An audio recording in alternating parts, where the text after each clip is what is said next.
अस्सलाम वालेकुम। जैसे कि हाज़िर हैं एक नए लेक्चर से।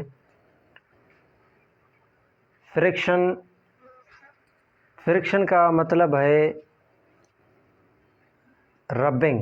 सिंपल अल्फाज में, जब कोई भी ऑब्जेक्ट किसी दूसरे ऑब्जेक्ट को अपोजिट में मोशन करता है तो उसको हम बोलते हैं फ्रिक्शन। फॉर एग्ज़ाम्पल, इसकी डेफिनेशन जो ख़ास है, when solid object moves or attempt to move over the surface of an other solid object। जब कोई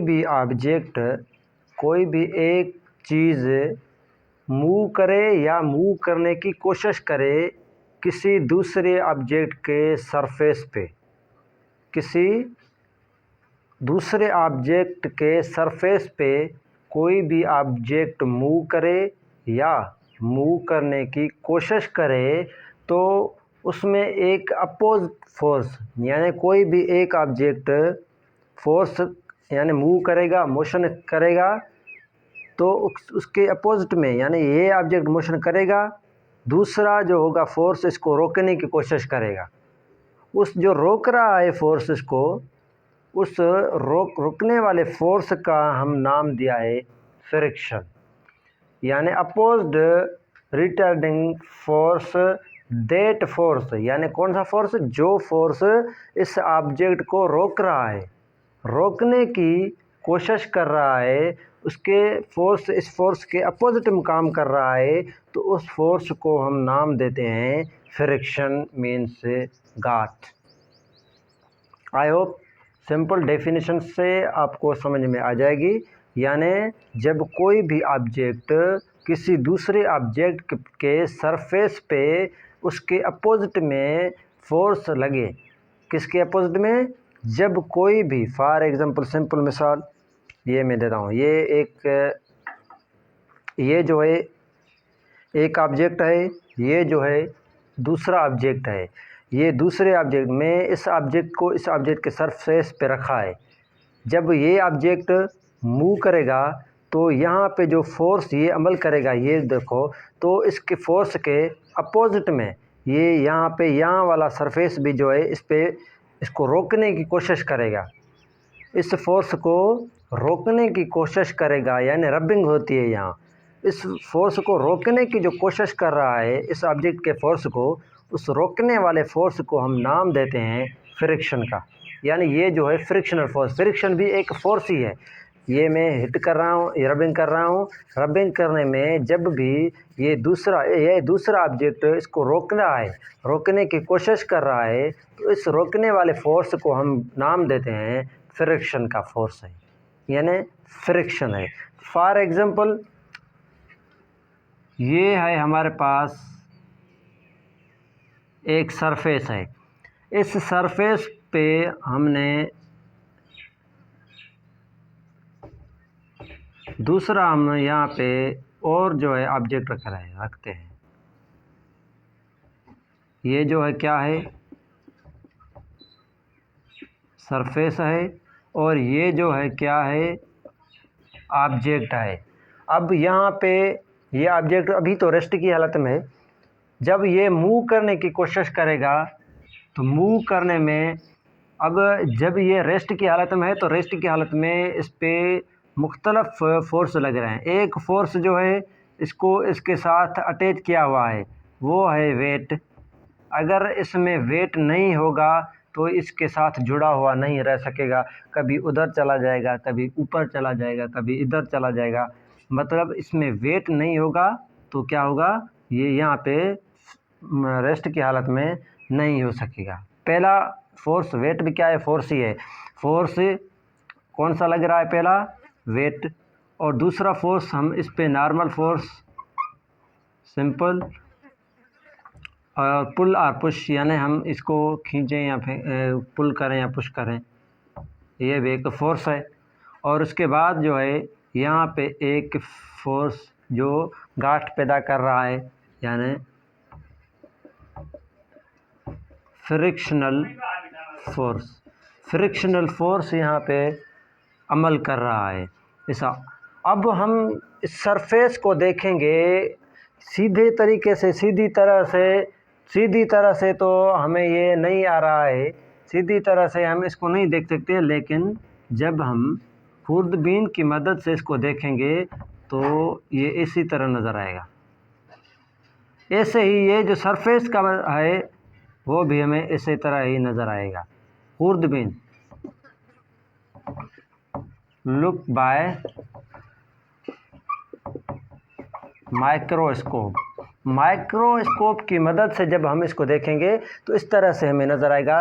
ये जो है यहाँ पे डिस्टर्बेंस पैदा हो रही है, यहाँ पे जो डिस्टर्बेंस वाला फोर्स लग रहा है, अपोज्ड जो फोर्स लग रहा है, उस अपोज्ड फोर्स को हम नाम दिया है फ्रिक्शन। यानी यहाँ पे जो फोर्स ये मूव करेगा, मूव करने में ये इसको रोकेगा, रोकने की कोशिश करेगा, तो इस रोकने वाले फोर्स को हम नाम दिया है फ्रिक्शनल फोर्स का। आई होप ये सारा कुछ आपको समझ में आ जाएगा। अब हम फोकस करने जा रहे हैं टाइप्स ऑफ फ्रिक्शन। फ्रिक्शन के टाइप्स कौन से हैं? पहली जो फ्रिक्शन है टाइप वो है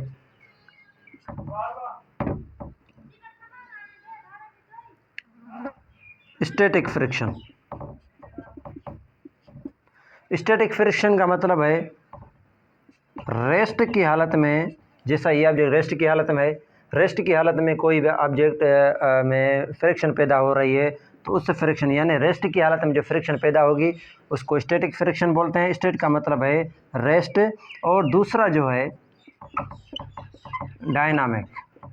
डायनामिक कौन सा फोर्स है? जो मोशन के बारे में, यानी इसका सिंपल मतलब ये है कि जब कोई भी ऑब्जेक्ट मोशन करे, मोशन करने के दौरान जो इसमें गांठ पैदा होती है, फ्रिक्शन पैदा होती है, उस टाइप को हम बोलते हैं डायनामिक फ्रिक्शन।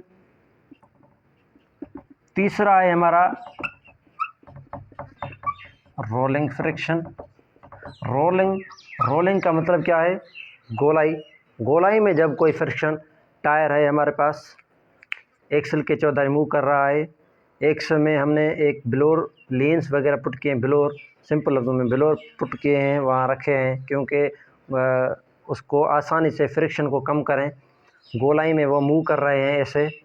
टायर, कोई किसी भी गाड़ी का टायर, अगर वो गोलाई में फ्रिक्शन पैदा कम करने के लिए हम उस ब्लोर का इस्तेमाल नहीं करेंगे तो फ्रिक्शन बढ़ जाएगी। फ्रिक्शन बढ़ने से आसानी से टायर मूव कर नहीं सकेगा, गांठ फुल हो जाएगी, गांठ बहुत बढ़ जाएगी, जिसकी वजह से क्या होगा, मशीन का ज़ाया भी एक्स्ट्रा हो जाएगा, फ्यूल का ज़ाया भी एक्स्ट्रा हो जाएगा, और इसकी वजह से क्या होगा, हमारे पास गाड़ी आगे बढ़ तो सकेगी मे भी, लेकिन बड़ी मुश्किल से। पहली बात तो बढ़ ही नहीं सकेगी, अगर बढ़ सकेगी तो बड़ी मुश्किल से। यानी इसको हमने गोलियां पुट की हैं, इसकी वजह से क्या हो रहा है, फ्रिक्शन कम हो रही है। फ्रिक्शन कम होने की वजह से वो टायर घूम रहा है। अगर फ्रिक्शन ज़्यादा हो जाएगी तो टायर घूम नहीं सकेगा। इसकी वजह से हमने यहाँ पे जो फ्रिक्शन पैदा होगी गोलाई में टायर के दरमियान में, तो वो फ्रिक्शन क्या है, रोलिंग फ्रिक्शन है। और दूसरी है फ्रिक्शन का टाइप है स्लाइडिंग फ्रिक्शन। लास्ट है स्लाइडिंग फ्रिक्शन। स्लाइडिंग फ्रिक्शन ऐसा फ्रिक्शन जब किसी भी ऑब्जेक्ट को दूसरे ऑब्जेक्ट से हम रबिंग कराएं। Sliding means rubbing. कैसे?